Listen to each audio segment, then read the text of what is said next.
अस्सलाम वालेकुम, आप देख रहे हैं वर्ल्ड ऑफ द न्यूज़। खबर शामिल करते हैं पंजाब से। मोहम्मद उस्मान सुलेहरिया की रिपोर्ट के मुताबिक स्पीकर मलिक मोहम्मद अहमद खान से अमरीकी बिजनेसमैन आला सतही वफ्द की असेंबली चैम्बर में मुलाकात में पाकिस्तान और अमरीका की बिजनेस कम्युनिटी की नुमाया शख्सियात की शिरकत। पाक अमरीका तजारती ताल्लुकात को मजीद मजबूत बनाने पर तफसीली तबादला ख्याल, बिजनेस टू बिजनेस रवाबित के फ़रोग और मौसर कोऑर्डिनेशन पर जोर। पाकिस्तान और अमरीका तजारती ताउन के फ़रोग के लिए पुरअज़्म है। स्पीकर मलिक मोहम्मद अहमद खान ने मजीद कहा कि दोनों ममालिक ताल्लुकात को नई बुलंदियों तक ले जाने के लिए तैयार हैं।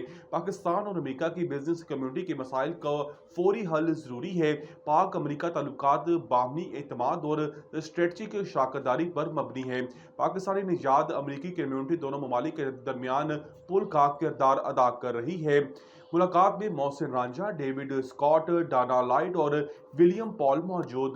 Christiana Jain, Michael Brickley, doctor Rabina और अशरफ भी मुलाकात में शरीक। सेक्रेटरी जनरल चौधरी आमिर हबीब और प्रिंसिपल सेक्रेटरी अमाद हुसैन भी मौजूद।